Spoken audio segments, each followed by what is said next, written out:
Good afternoon, tube ubers. We're going to do something a little different today. Normally, everything's on this. Or, well, maybe that. But that's not the subject today. Today we're going to do something different. If you kind of notice off in the corner, there's another car cover with a very unusual silhouette under it. If anybody can guess what that is, there's a little hint. So, this is something new I just recently added to the fleet of cantankerous and classic cars. So, well, you can see it's on a battery tender. It's under a cover. My youngest son and I just went and picked this up week before last. Drove out to Denver, Colorado. I wanted to do a video then, but I wasn't able to. But we have a new addition to the fleet, and this is a bit of a dream car for me for the last 20, let's say 7 years. Somewhere around there, since I was 17. Because I had one of these when I was 17, and I sold it because, young high school kid, car getting expensive, it was getting hard to repair. So I had to give it up. But I've always wanted another one. And I finally found one. And I found one way closer to home than I ever thought I would. This was actually my wife's uncle's car. He bought it brand new in 1978. There's a hint. It is a 1978 thing under a cover. It has 70,600 miles, I think, original. And I'll let you in on some more of its little secrets here in just a second. So let's do the unveil. Another astute person might know what this is. So let's see. What's under the cover, Sean? What's under the cover other than the license plate? This is a 2-liter turbo motor for my son's 2017 Malibu. We'll discuss that in a little while. So, there it is. Now, there you go. Yes, my dream car is a 1978 Camaro. Now, like I said, this was closer to home than I thought. I didn't even know this car existed until about 5 years ago when my wife and family went on a vacation to Denver and stayed with their uncle. And this car was parked in the corner of the garage, just sitting there. And I said, "Hey, you have a Camaro?" And he said, "Yes, I do." And I looked at it. I walked around to the back, and I saw that 78 was the last year that used that emblem on the back. And I said, "Dave, you have a 1978 Camaro." And he said, "How do you know?" I said, "Because I had one in high school, and I want one again." But this car came with some caveats that my 1978 Camaro did not have. This one comes with, I believe they call it an LM1, but I'm not sure. But the LM1 350 4-barrel is what I think it is. I'm not sure. I haven't checked the fender tag yet to make sure, or ran the VIN. But I think this is an LM1 350, which should put out about 170 horsepower. Yes, weak in today's standards, but in a car that weighs a little over 3,000 pounds, quite potent. And this is not a smogger car. There is no smog pump on this vehicle. It does have true dual exhaust with catalytic converters, put on later by Uncle Dave. And then it used to be a vinyl car. If you look over at the door panel there on that side, that's a vinyl door panel. It's not a cloth car, but it was converted to cloth about 15-20 years ago because the vinyl cracked and was falling apart. It is a 4-speed wiggle stick, and it is a base dash. There are no rally gauges in this car. So, now, being a base model wiggle stick, the only two options it's got is a non-AC car. This is a Colorado car, so there's the sunroof. That's your air conditioning. It does have a CB in it, so it is definitely Smokey and the Bandited. It is a definite time machine. It does have a later date stereo in it, which the car originally did not come with a stereo. This was a base model car. It was just basically a big engine, a manual transmission, and a whole lot of fun. Now, again, the car is 43 years old. I bought it from my wife's Uncle Dave. Thank you, Dave. If you ever see this video, your car is being loved.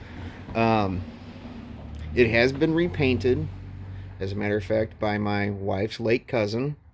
So I have to keep the paint pristine. That's why there's a cover on it.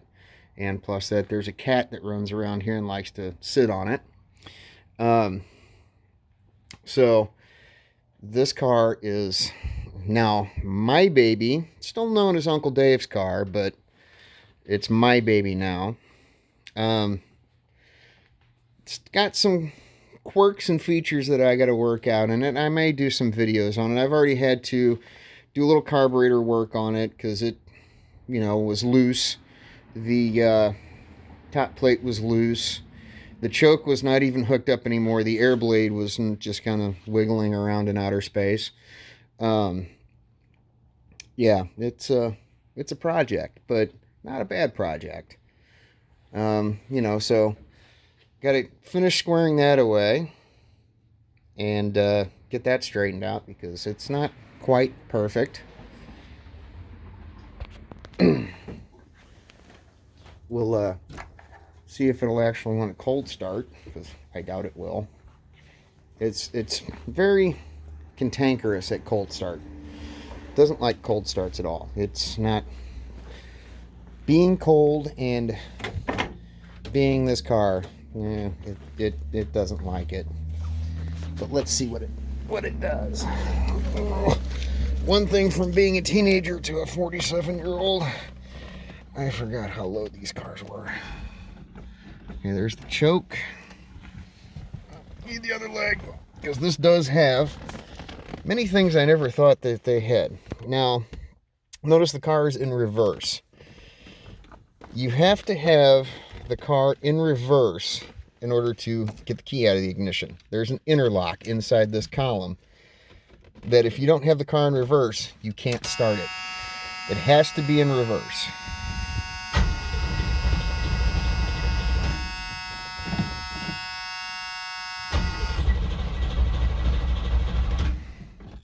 Like I said, cold starts or not, it's not its forte. Come on, baby.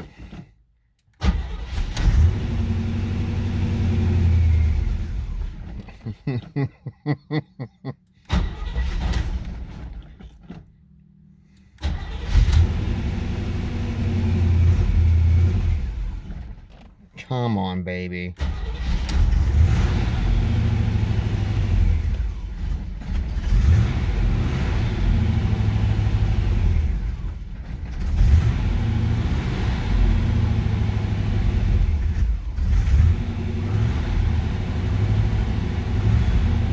I have a feeling this thing needs a new accelerator pump in it. I mean, it is a Rochester MV4.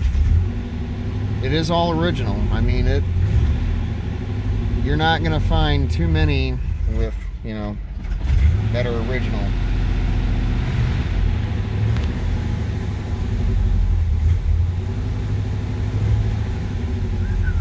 So, pretty basic, you know, interior.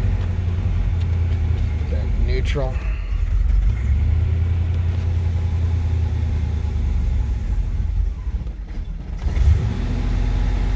Yeah, I think this thing's an accelerator pump.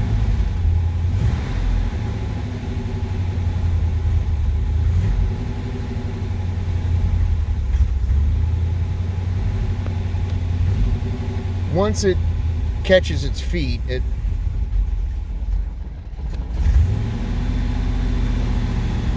will actually run very well.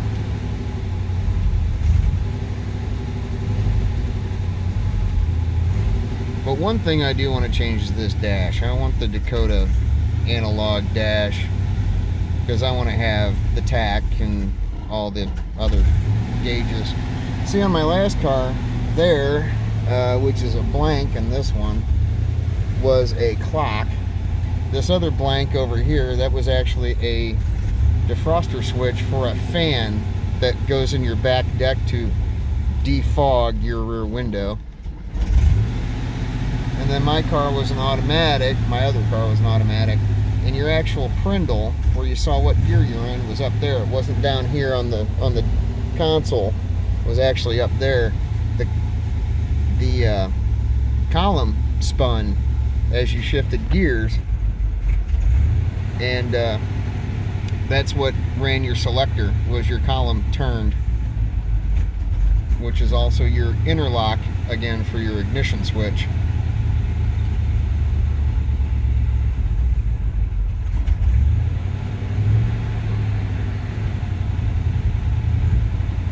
But it is a time capsule. It has the his and hers sunroof with pop-out panels. Again, the Smokey and the Bandit grade CD. I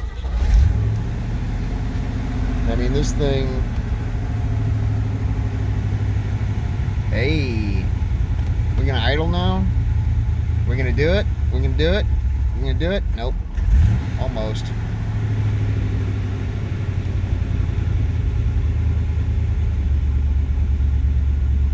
There it is. Come on, baby. It's almost there.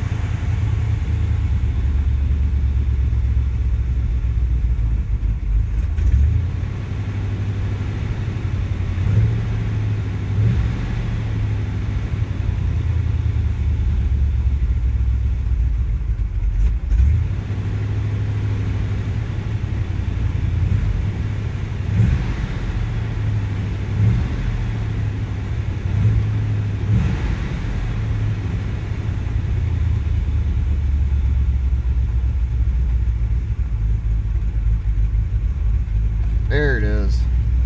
There it caught. Okay. Oh, I forgot how low these cars were. No, don't you die. So yeah, we got true dual exhaust. Of course, aftermarket. Or I should say, not aftermarket, but definitely after build.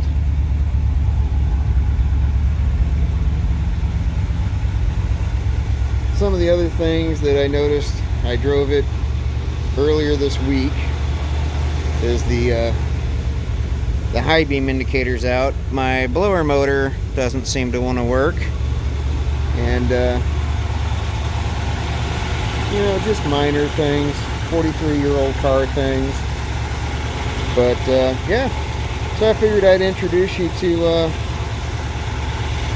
the first car, well, not this one, but the first